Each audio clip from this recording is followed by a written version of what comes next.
Welcome students. In previous lecture we have seen what is mean by inductive effect and types of inductive effect.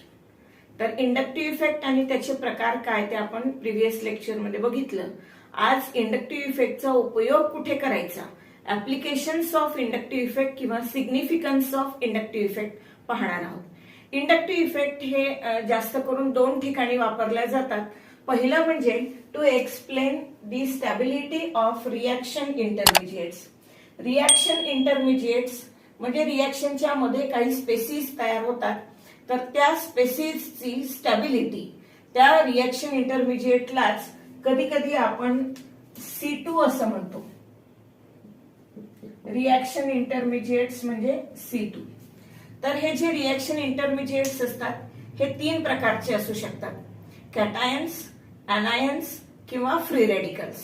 आणि दुसरं महत्वाचं application आहे inductive इफेक्टचं, to explain relative strength of acids and bases.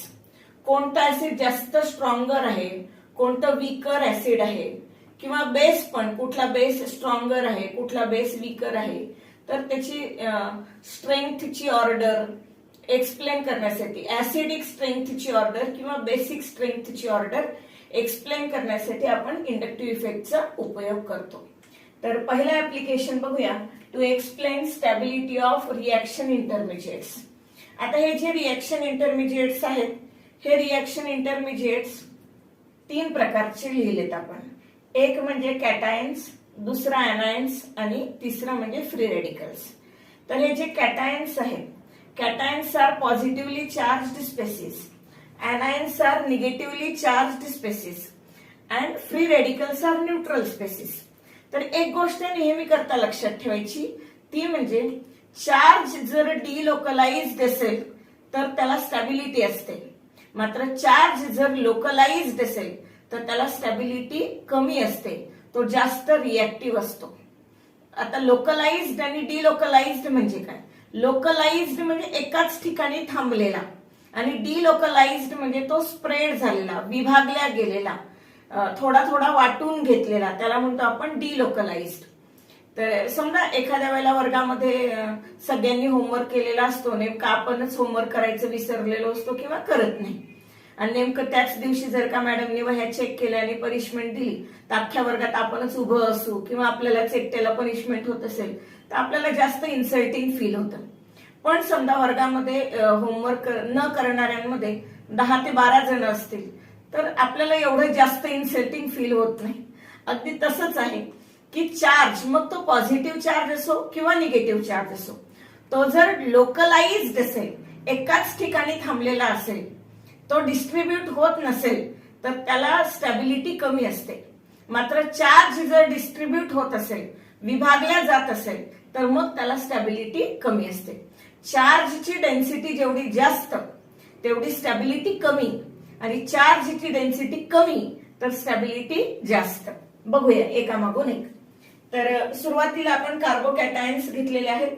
ह्या कार्बोकॅटायन्स मध्ये हा tertiary carbocation आहे, ज्याच्यावर पॉझिटिव्ह चार्ज आहे. त्या कार्बन ऍटमच्या आजूबाजूला 3 कार्बन ऍटम आहे. हा टर्शियरी ब्युटिल कार्बोकॅटायन, हा आयसोप्रोपिल किंवा secondary propyl carbocation, ethyl carbocation आणि मिथिल कार्बोकॅटायन. आता ह्याच्यामध्ये आपल्याला माहितीये की मिथिल ग्रुप जो आहे त्याचा पॉझिटिव्ह इंडक्टिव्ह इफेक्ट आहे. या मिथिल ग्रुपचा पॉझिटिव्ह इंडक्टिव्ह इफेक्ट, या मिथिल ग्रुपचा पॉझिटिव्ह इंडक्टिव्ह इफेक्ट आणि तिसऱ्या पण मिथिल ग्रुपचा पॉझिटिव्ह इंडक्टिव्ह इफेक्ट.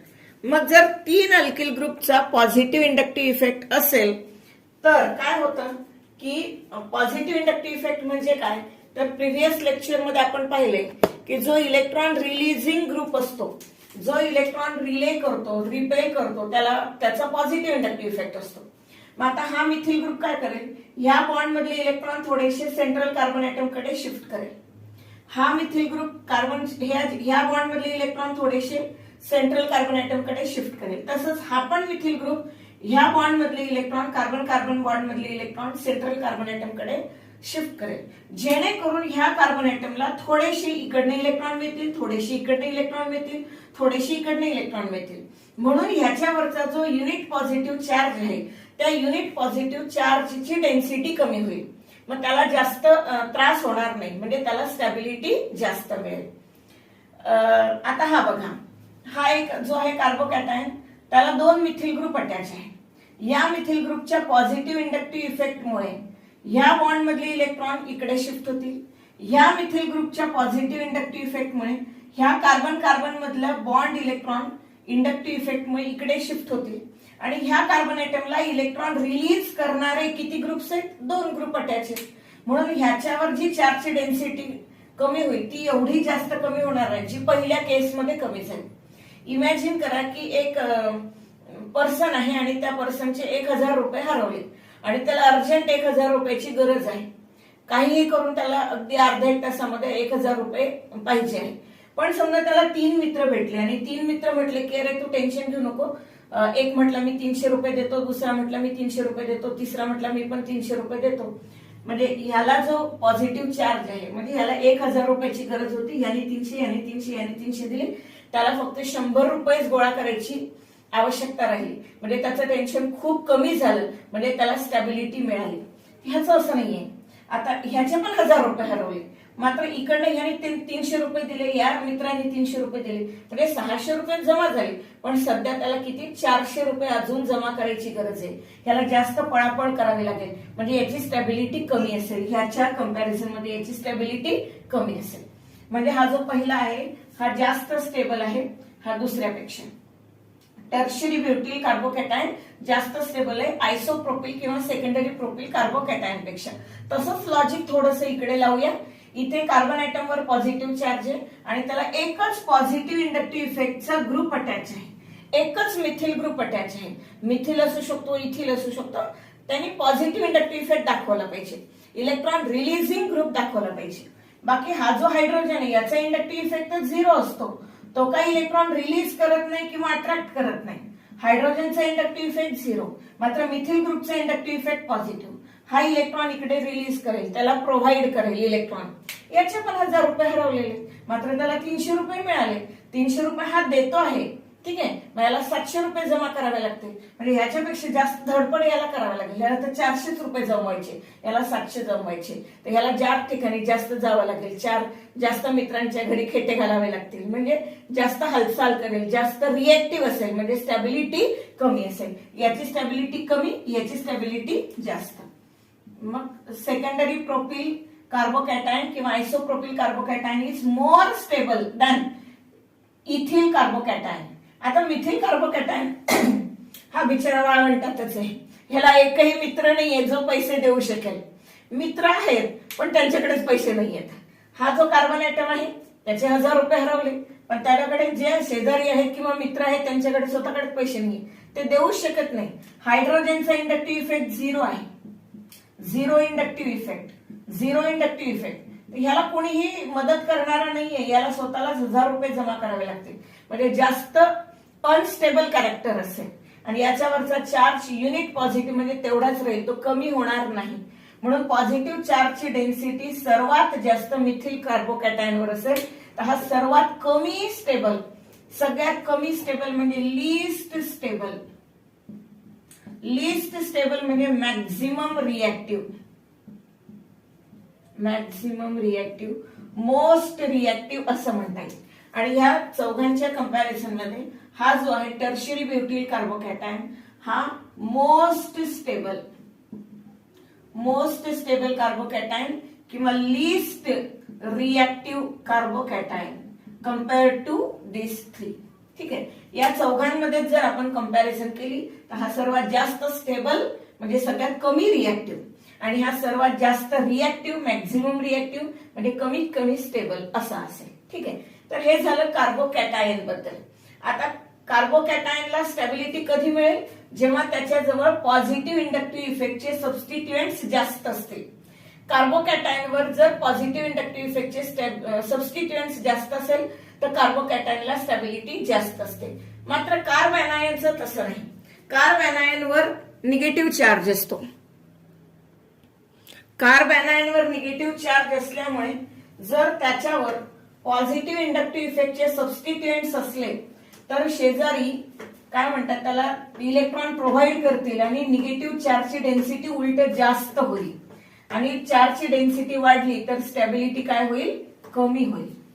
म्हणजे असा विचार करा की एक फॅमिली आहे आणि त्या फॅमिलीमध्ये जे पण चिल्लेपाल्ले आहेत, लहान मुलं आहेत, 3 लहान मुलं आहेत आणि ते खूप अतिशय वात्रट आहेत. पण आजूबाजूचे जे शेजारी आहेत त्यांना काहीतरी काम पडलं, त्यांना गावाला जायचं होतं, ते म्हणताय की आमचं लेकरू पण तुम्ही सांभाळा. घरचेच मुलं शैतान आहेत, अजून शेजाऱ्यांची किती जणांची पोर बालवाडी थोडी भरवायची आहे ना. मग जितके जास्त शेजाऱ्यांची पोर येतील तितका धिंगाणा जास्त असेल, म्हणजे स्टॅबिलिटी कमी असेल. ठीक आहे, बघूया इथे. हा टर्शरी ब्युटिल कार्ब अनायन, हा आयसोप्रोपिल कार्ब अनायन, इथिल कार्ब अनायन आणि मिथिल कार्ब अनायन. आता आहे काय की हा जो कार्बन आयटम आहे ऑलरेडी त्यांनी दुसऱ्याचा इलेक्ट्रॉन घेऊन ठेवलाय. इथे निगेटिव्ह चार्ज आहे त्याच्यावर.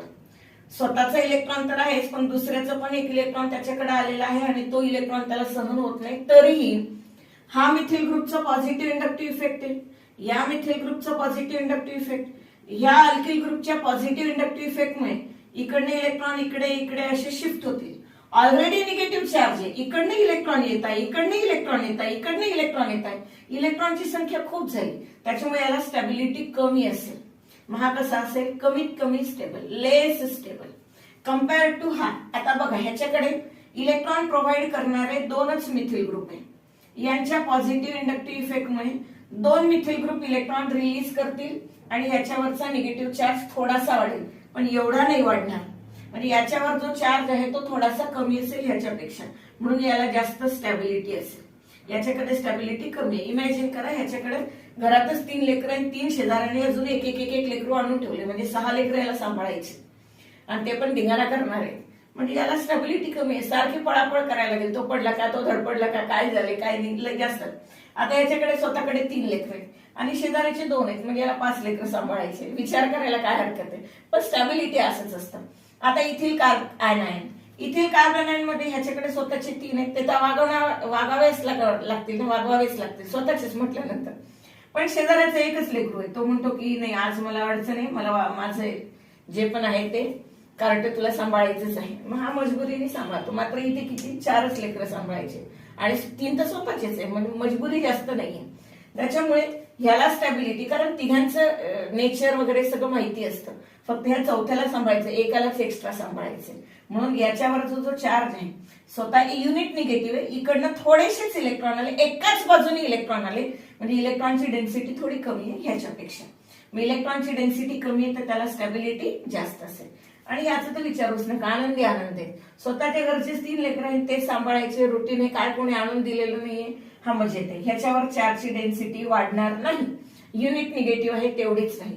इमॅजिन करा युनिट निगेटिव्ह म्हणजे -1. ठीक आहे, आता ह्याने इलेक्ट्रॉन इकडे दिले तर हे मायनस समजा 0.2 फॉर्म मध्ये 0.2 युनिटचे इलेक्ट्रॉन त्यांनी तिकडे दिले, तर याचा स्वतःचा -1 आणि याचा -0.2 म्हणजे -1.2 चार्ज होईल. इथे स्वतःचा -1 याने -0.2 -0.2 म्हणजे -0.4 म्हणजे -1.4 असा चार्ज असेल. इथे -1 स्वतःचाच आहे, याने -0.2 याने -0.2 याने -0.2 असे इलेक्ट्रॉन रिलीज केले तर हे -1.6. इथे चार्जची मॅग्नेट्यूड सर्वात जास्त आहे. मग मॅग्नेट्यूड सर्वात जास्त आहे म्हणजे लीस्ट स्टेबल. हा जो कार्ब अनायन असेल हा लीस्ट स्टेबल म्हणजे मोस्ट रिएक्टिव्ह. त्याच्या बदल्यात हा जर मिथिल कार्ब अनायन आहे तर ह्याच्यावर चार्ज सर्वात कमी आहे, म्हणजे हा मोस्ट स्टेबल आणि लीस्ट रिएक्टिव्ह. याला काही कोणाची गरज नाही, हा जास्त आता काहीपणा करणार नाही, स्टेबल आहे. तर रिएक्टिव्हिटी थोडीशी कमी असेल.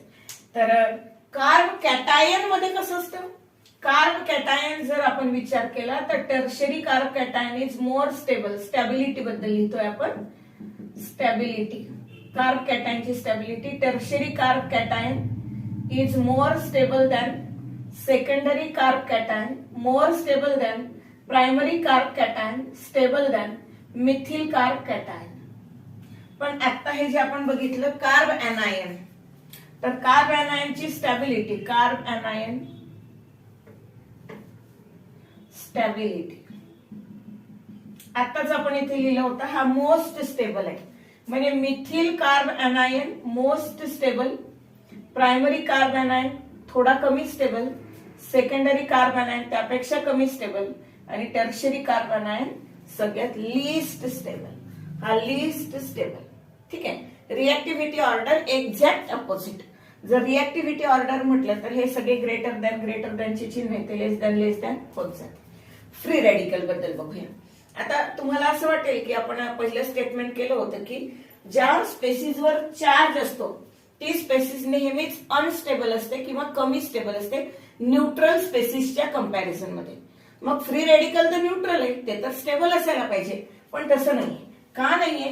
कारण फ्री रेडिकल मध्ये अनपेअर्ड इलेक्ट्रॉन आहे आणि अनपेअर्ड इलेक्ट्रॉनच्या स्पिनमुळे फ्री रेडिकल जरी न्यूट्रल स्पेसिस असले तरी ते हायली रिएक्टिव्ह असतात. आणि मग त्यांची स्टॅबिलिटी कशी कम्पेअर करायची? On the basis of positive inductive effect. जरी हा अनपेअर्ड इलेक्ट्रॉन असला तरी याला आपला इलेक्ट्रॉन पेअर्ड व्हावा असं वाटतं. त्याचा ऑक्टेट इनकम्प्लीट आहे, 7च इलेक्ट्रॉन आहे त्याच्या आउटरमोस्ट शेलमध्ये. हे 3 बॉन्डिंग इलेक्ट्रॉन मधले 6 इलेक्ट्रॉन आणि हा 7. ऑक्टेट कम्प्लीट करायचे तर कुणीतरी इलेक्ट्रॉन शेअर केला पाहिजे किंवा दिला पाहिजे. मग ह्याला जर कुठून इलेक्ट्रॉन मिळत असतील तर त्याची स्टॅबिलिटी जास्त. मग ह्याला इलेक्ट्रॉन देणारे कोण कोण आहे? हा एक पॉझिटिव्ह इंडक्टिव्ह इफेक्ट वाला, हा पॉझिटिव्ह इंडक्टिव्ह इफेक्ट वाला, हा पॉझिटिव्ह इंडक्टिव्ह इफेक्ट. हे इलेक्ट्रॉन इकडे येतील, हे इलेक्ट्रॉन इकडे येतील, हे इलेक्ट्रॉन इकडे येतील. 3 जण इलेक्ट्रॉन देणारे आहेत म्हणजे स्टॅबिलिटी बऱ्यापैकी आहे, चांगली स्टॅबिलिटी आहे. तर it is most stable, least reactive. तसं इथे 2 मिथिल ग्रुप आहे. हा पण इलेक्ट्रॉन रिलीज करेल, हा पण इलेक्ट्रॉन रिलीज करेल. ह्याचा पॉझिटिव्ह इंडक्टिव्ह इफेक्ट, ह्याचा पॉझिटिव्ह इंडक्टिव्ह इफेक्ट. पण ह्याला इलेक्ट्रॉन प्रोव्हाइड करणारे 3 पॉझिटिव्ह इंडक्टिव्ह इफेक्टचे सबस्टिट्यूएंट आहे. इथे 2च आहे म्हणून ह्याला इलेक्ट्रॉन मिळण्याची शक्यता थोडी कमी आहे. म्हणजे हा थोडासा कमी स्टेबल असेल, हा जास्त स्टेबल असेल. आपण स्टॅबिलिटी ऑर्डर लिहितोय. ठीक आहे. इथे इलेक्ट्रॉन प्रोव्हाइड करणारा एकच आहे त्याच्यामुळे इथे इलेक्ट्रॉन मिळण्याची शक्यता अजून कमी झाली. इलेक्ट्रॉन मिळण्याची शक्यता कमी झाली म्हणजे स्टॅबिलिटी आणखी कमी झाली, रिएक्टिव्हिटी जास्त असेल. तसंच इथे इलेक्ट्रॉन प्रोव्हाइड करणारा कोणीच नाही, कोणीच पॉझिटिव्ह इंडक्टिव्ह इफेक्ट दाखवत नाही. 3ही हायड्रोजन आयटम जे कार्बन फ्री रेडिकलला अटॅच आहे ते हायड्रोजनचा 0 इंडक्टिव्ह इफेक्ट आहे. ते इलेक्ट्रॉन रिलीजही करत नाही आणि अट्रॅक्टही करत नाही. त्याच्यामुळे याची स्टॅबिलिटी जी आहे ती सर्वात कमी असेल. मिनिमम स्टॅबिलिटी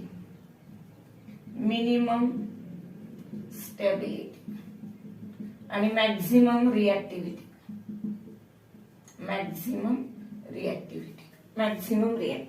आता tertiary greater than, secondary greater than, primary greater than methyl ही ऑर्डर कुणामध्ये? कार्ब कॅटायन मध्ये.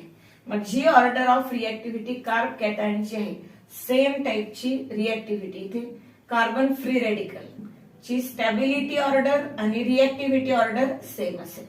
Stability order tertiary carbon free radical more stable than secondary carbon free radical, more stable than primary carbon free radical आणि more stable than methyl free radical. तर ही stability order आहे. जर आपल्याला रिएक्टिव्हिटी order विचारली तर आपण काय करणार? सगळ्यात जास्त रिएक्टिव्ह कार्ब कॅटायन मध्ये सगळ्यात जास्त रिएक्टिव्ह मिथिल कार्ब कॅटायन, ज्याची स्टॅबिलिटी सर्वात कमी त्याची रिएक्टिव्हिटी सर्वात जास्त. मग सर्वात जास्त रिएक्टिव्ह मिथिल कार्ब कॅटायन, मग primary carb cation more reactive than secondary carb cation is more reactive than secondary carb cation is more reactive than tertiary carb cation. Same order is followed by free radical. Methyl free radical is more reactive than primary free radical is more reactive than secondary free radical is more reactive than tertiary free radical. But in case of carb anion, reactivity order is exactly opposite to that of carb cation.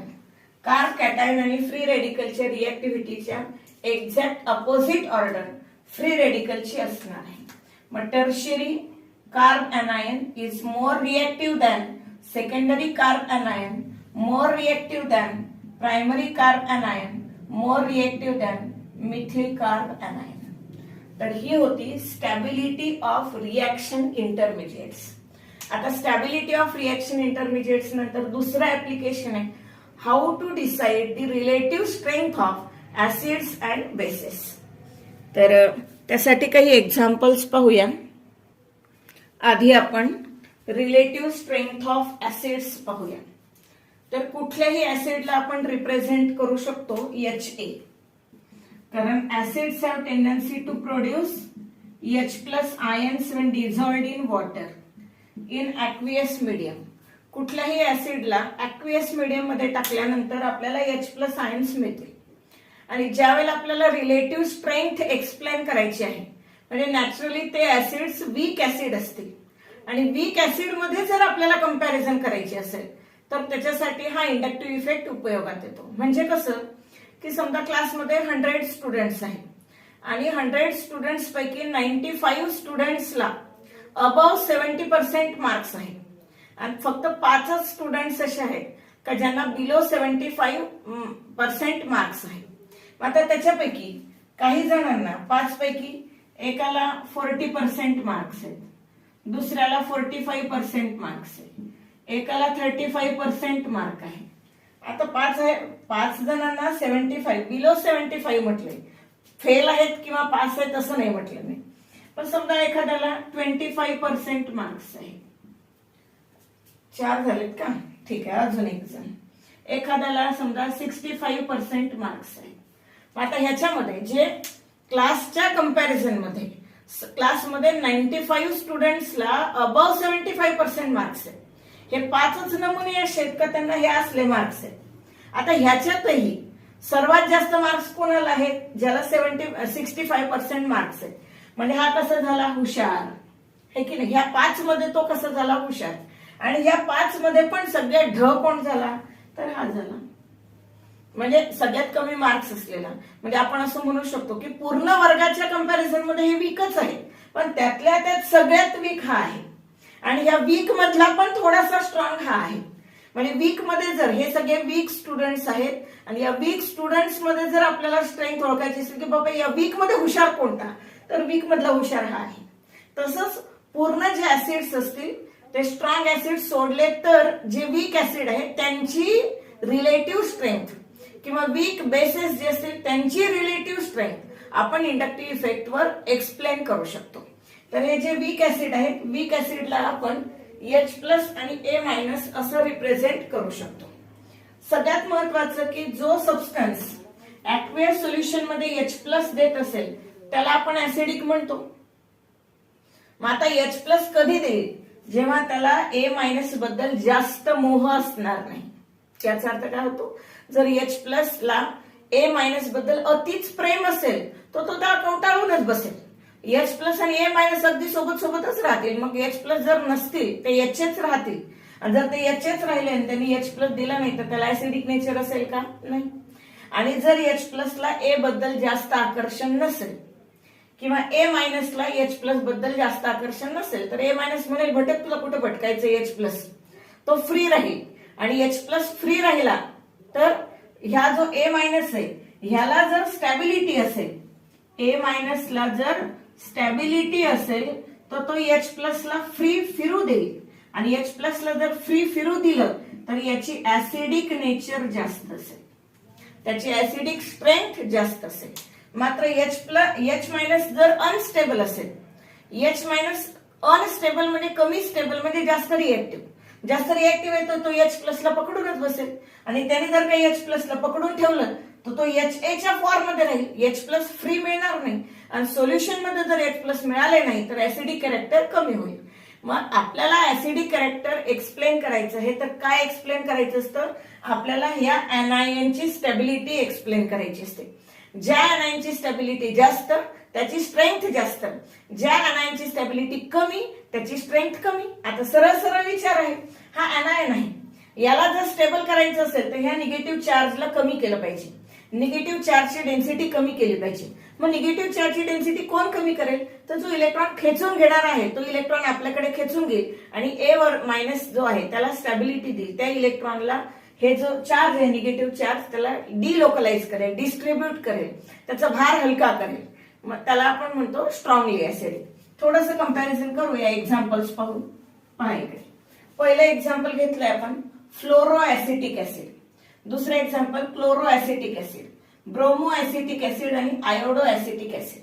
आता ह्याच्यामध्ये सर्वात strong acidic कोणता आणि weakest acid कोणता किंवा order जर आपल्याला decide करायची असेल तर याला पाण्यात टाकल्यानंतर आयन्स तयार होतील FCH2COO minus H plus O minus H plus O minus H plus O minus.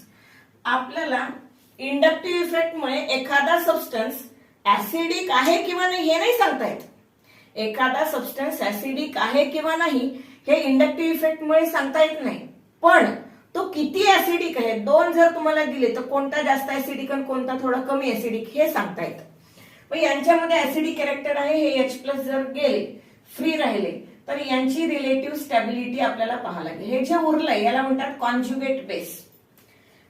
Acid मधनं H प्लस काढून टाकल्यानंतर जे उरलं आहे त्याला म्हणतात कॉन्जुगेट बेस. आणि कॉन्जुगेट बेसची स्टॅबिलिटी, कॉन्जुगेट बेसच्या स्टॅबिलिटीवरच यांची ऍसिडिक स्ट्रेंथ डिपेंड करते. आता विचार करा, इथे निगेटिव्ह चार्ज आहे, इथे फ्लोरीन आहे, निगेटिव्ह चार्ज आहे क्लोरीन आहे, निगेटिव्ह चार्ज आहे ब्रोमीन आहे, निगेटिव्ह चार्ज आहे आयोडीन. फ्लोरीनची इलेक्ट्रोनिगेटिव्हिटी सर्वात जास्त. इलेक्ट्रोनिगेटिव्हिटी ऑर्डर असते fluorine is more electronegative than chlorine is more electronegative than bromine is more electronegative than iodine.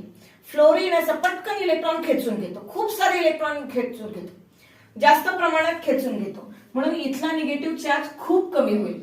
जितका फ्लोरीन इलेक्ट्रॉन खेचून घेऊ शकेल तेवढा क्लोरीनची कॅपॅसिटी कमी पडते, मग तेवढे इलेक्ट्रॉन खेचून घेऊ शकणार नाही, म्हणजे इथला चार्ज डेन्सिटी खूप कमी असेल. इथली जी चार्ज डेन्सिटी आहे ती बरीच कमी होईल, म्हणजे स्टॅबिलिटी जास्त असेल. इथे क्लोरीनची पॉवर तेवढी जास्त नाहीये, तो थोडेच इलेक्ट्रॉन आपल्याकडे ओढून घेईल. आणि ब्रोमीनची पॉवर जी आहे ती आणखी कमी आहे, तो अगदीच थोडे इलेक्ट्रॉन खेचून घेईल. आयोडीन फारच कमी, म्हणजे काय चार्जची डेन्सिटी सर्वात कमी इथे असेल, म्हणजे याला स्टॅबिलिटी सर्वात जास्त असेल. आणि ते चार्ज आयोडीन फारसे इलेक्ट्रॉन खेचून घेता येत नाही, कारण आयोडीनचा स्वतःचा साईज खूप मोठा असतो, त्याच्याजवळ स्वतःचेच इलेक्ट्रॉन इतके जास्त असतात का दुसऱ्याचे इलेक्ट्रॉन खेचून घ्यायचं म्हटल्यानंतर थोडंसं त्याला प्रॉब्लेमॅटिक होतं. त्याची इलेक्ट्रोनिगेटिव्हिटी इतर हॅलोजनच्या मानाने कमीत कमी आहे, म्हणून तो इलेक्ट्रॉन थोडेसेच खेचून घेईल. म्हणजे इथे चार्ज जास्त असेल, इथे चार्ज जास्त असेल म्हणजे इथे स्टॅबिलिटी कमी असेल. मग सगळ्यात जास्त स्टॅबिलिटी ह्या एनायनची आहे, ह्या कॉन्जुगेट बेसची आहे. तर ए जो असेल हा सर्वात जास्त ऍसिडिक असेल बी पेक्षा, बी जास्त ऍसिडिक सी पेक्षा, सी जास्त ऍसिडिक डी पेक्षा. तर ही असेल ऍसिडिक स्ट्रेंथची order. Fluoroacetic acid is more acidic, stronger acidic than chloroacetic acid is stronger acidic than bromoacetic acid is stronger acidic than iodoacetic acid. आणि ह्याच्यावर रिलेटेड मग एक स्टेटमेंट आपण इथे लिहिलंय conclusion. Acidic strength increases with increase in electronegativity of substituents. सबस्टिट्युएंट्सची electronegativity जितकी जास्त असेल तितकं ऍसिडची स्ट्रेंथ जास्त असेल. फ्लोरीनची इलेक्ट्रोनिगेटिव्हिटी सर्वात जास्त म्हणून तो सर्वात जास्त ऍसिडिक, आणि आयोडीनची इलेक्ट्रोनिगेटिव्हिटी यांच्या कंपॅरिझन मध्ये सर्वात कमी म्हणून आयोडीन असलेला आयोडो ऍसिटिक ऍसिड तो सगळ्यात कमी ऍसिडिक असेल. ठीक आहे, तर हे होतं पहिलं कन्क्लुजन. आता दुसरं कन्क्लुजन बघूया. सेकंड एक्झाम्पल, एक आहे क्लोरो ऍसिटिक ऍसिड, दुसरा आहे डायक्लोरो ऍसिटिक ऍसिड आणि तिसरा आहे ट्रायक्लोरो ऍसिटिक ऍसिड. इथे पुन्हा याचं डिसोसिएशन झालं तर हा O मायनस आणि H plus, O minus H plus, O minus H plus, हे H प्लस गेले. हे मिळाले आपल्याला कॉन्जुगेट बेसेस. Conjugate bases. मग आता इथे युनिट निगेटिव्ह चार्ज आहे, त्याला खेचण्यासाठी एकच क्लोरीन आहे.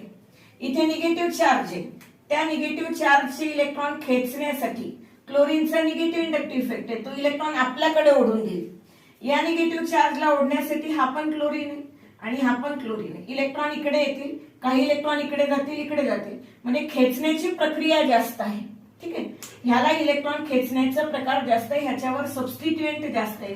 दोन निगेटिव्ह इंडक्टिव्ह इफेक्टचे सबस्टिट्युएंट आहे. हा पण निगेटिव्ह इंडक्टिव्ह इफेक्टचा सबस्टिट्युएंट, हा पण निगेटिव्ह इंडक्टिव्ह इफेक्ट.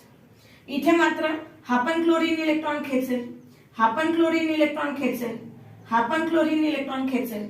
ह्या कार्बनची इलेक्ट्रॉन खालचा इकडे ओढतोय, वरचा वरती ओढतोय, हा इकडचा इकडे ओढतोय. कार्बनला इलेक्ट्रॉन कमी पडायला लागले, मग तो इकडनं इलेक्ट्रॉन खेचेल आणि त्याने मग इलेक्ट्रॉन खेचले की इथे इलेक्ट्रॉनची जी डेन्सिटी ती कमीत कमी असेल.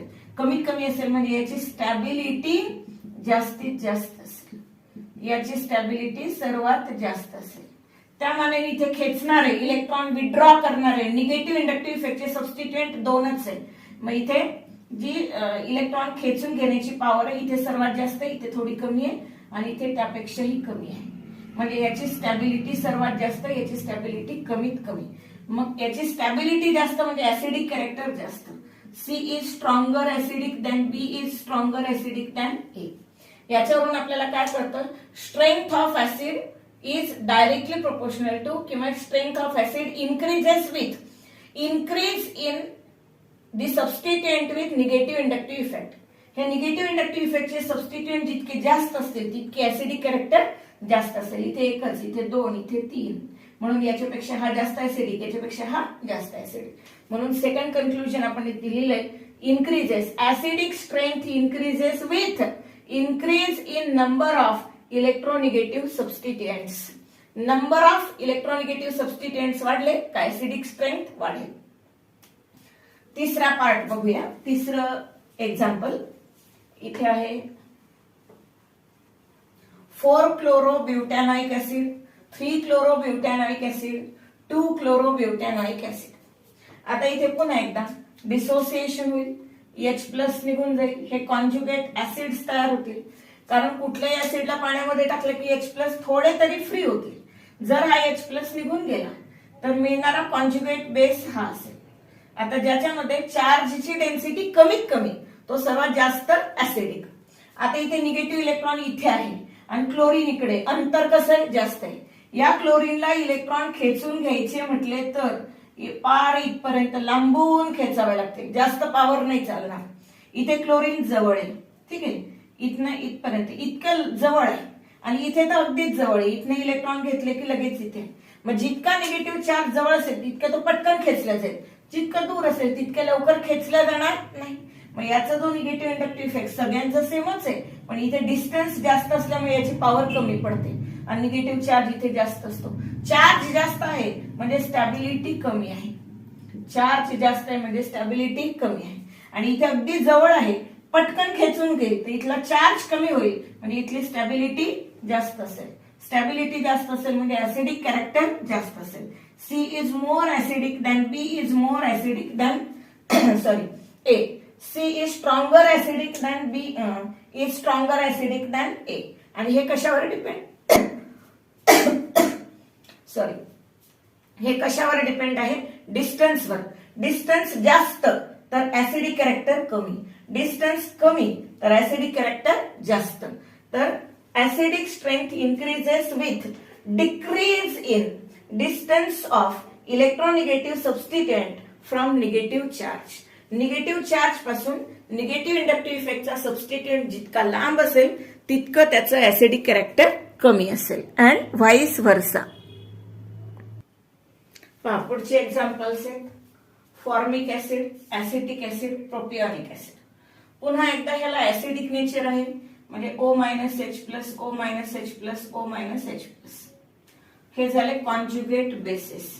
H+ निघून गेल्यानंतर जे असतील ते कॉन्जुगेट बेस. आता विचार करा इथे निगेटिव्ह इंडक्टिव्ह इफेक्टचा कुठलाही सबस्टिट्युएंट नाही. इथे हायड्रोजन आहे, याचा इंडक्टिव्ह इफेक्ट कसा, झिरो इंडक्टिव्ह इफेक्ट. मिथिल ग्रुपचा पॉझिटिव्ह इंडक्टिव्ह इफेक्ट, इथिल ग्रुपचा पॉझिटिव्ह इंडक्टिव्ह इफेक्ट. इथे इलेक्ट्रॉन शिफ्ट होणार नाही. मिथिल ग्रुप थोडेसे इलेक्ट्रॉन इकडे शिफ्ट करेल म्हणजे त्याच्याकडे ढकलेल COO- कडे. आणि इथिल ग्रुपचा positive inductive effect methyl group पेक्षा स्ट्रॉंग आहे म्हणून इकडे आणखी जास्त इलेक्ट्रॉन ढकलले जातील. इकडे इलेक्ट्रॉन ढकलले जाणार नाही, इकडे थोडे कमी ढकलले जातील, इथे जास्त ढकलले जातील. म्हणून काय होईल, ह्याच्यावर निगेटिव्ह चार्जची डेन्सिटी जास्त असेल आणि ह्याच्यावर निगेटिव्ह चार्जची डेन्सिटी जास्त आली की तो H+ ला पकडूनच ठेवेल. आणि याने जर का H+ ला पकडून ठेवलं तर फार कमी H+ पाण्यात राहतील आणि मग याची ऍसिडिक नेचर कमी असेल. याचा अर्थ काय होतो, पॉझिटिव्ह इंडक्टिव्ह इफेक्टचे सबस्टिट्युएंट असतील तर ऍसिडिक नेचर कमी होतं. इथे झिरो इंडक्टिव्ह इफेक्ट होता, जास्त ऍसिडिक आहे. इथे मिथिल ग्रुपचा पुअर पॉझिटिव्ह इंडक्टिव्ह इफेक्ट आहे, थोडासा कमी ऍसिडिक आहे. फॉर्मिक ऍसिड पेक्षा. आणि ह्या 3 कार्बन आयटमचा प्रोपिऑनिक ऍसिड इथिल ग्रुपचा इंडक्टिव्ह इफेक्ट स्ट्रॉंगर आहे, म्हणून याचे ऍसिडिक कॅरेक्टर आणखी कमी झालं. तर पॉझिटिव्ह इंडक्टिव्ह इफेक्टचे सबस्टिट्युएंट जितके जास्त असतील, जितका स्ट्रॉंगर ग्रुप असेल तितकं ऍसिडिक कॅरेक्टर कमी असेल. तर याच्यामध्ये ऍसिडिक स्ट्रेंथ असेल A is more stronger acidic than B is more stronger acidic than C. म्हणजे ह्यांची ऍसिडिक कॅरेक्टर नाहीये, ही स्टॅबिलिटी ऑर्डर आहे. स्टॅबिलिटी ऑर्डर जी असेल ती अशी आहे.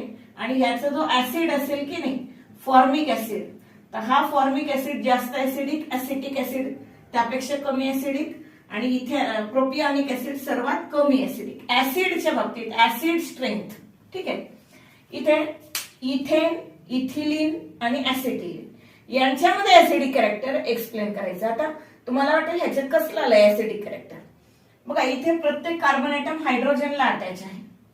हा कार्बन आयटम जो आहे हा कार्बन आयटम sp हायब्रिडायझेशनचा आहे, हा कार्बन आयटम sp2 हायब्रिडायझेशनचा आहे, आणि हा कार्बन आयटम sp3 हायब्रिडायझेशनचा आहे. आणि sp हायब्रिडाइज्ड कार्बन आयटमची इलेक्ट्रोनिगेटिव्हिटी जास्त असते.